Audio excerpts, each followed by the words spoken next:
Let's continue with the question number 8. Students, question number 4, 6, 9 and 10 are not in the syllabus because these are questions that are based upon unbounded region, right? So we'll do question number 8, and the question number 3, 5th and 7th are same as question number 1 and 2, which have been discussed earlier. So I need you to try it yourself.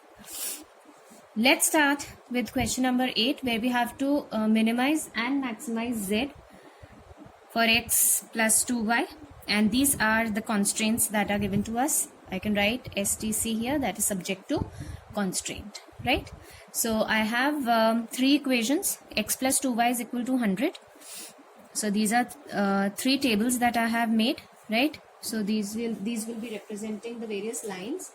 The graph for the same would look somewhat like this.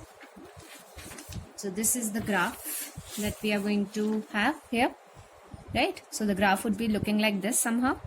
Now the constraints, as we already know, are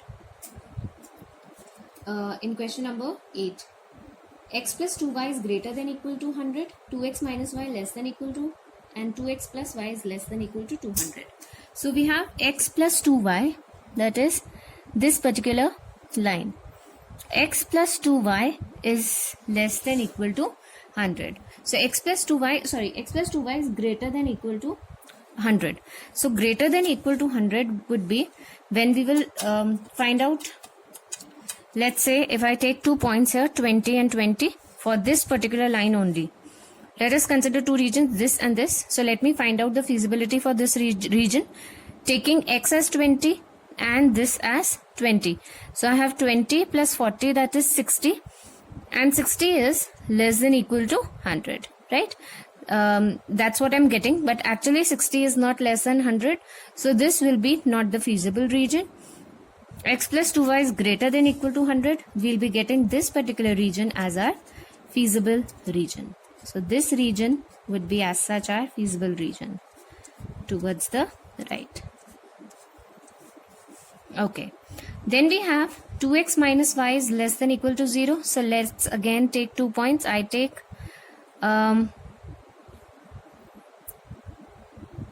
this point, that is 120 and 20 for this particular line. I take 20 and 120. So 20 is 40, 40 minus 120 minus 80, and minus 80 is less than 0. So for this particular line, the feasible region would be somewhat here. So this would be my feasible region.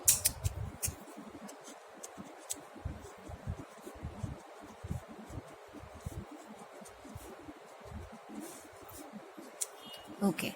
Then I have 2x plus y is less than equal to 200. So this, for this line, I will observe that this particular region is my feasible region. This particular region is the feasible region.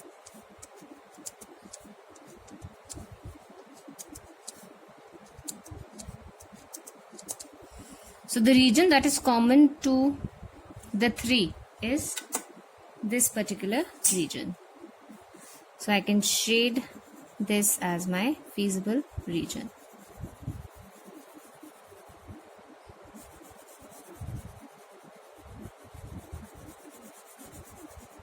Let's locate the corner points next.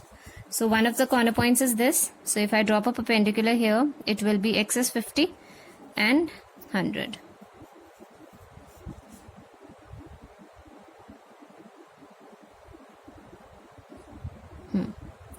Then for this particular point, I'll be finding out the point of intersection.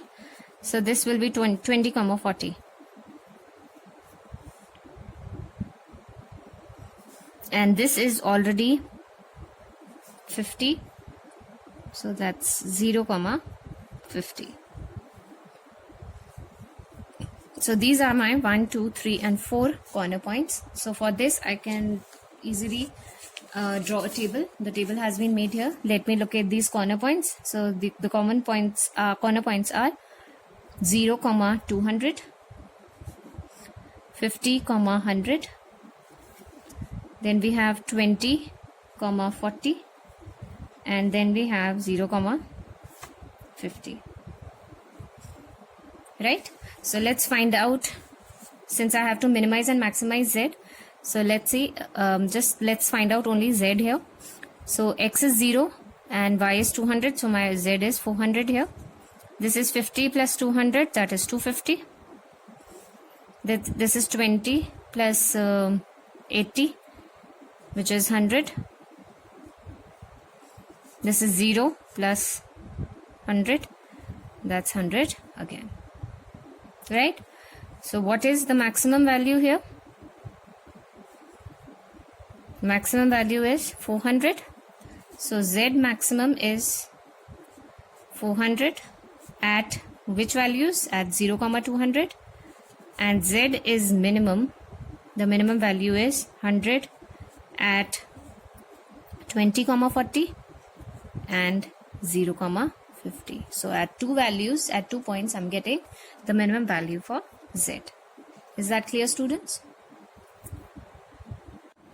This is the end of exercise, the very first exercise. Please do questions that have been told to you involving the bounded region.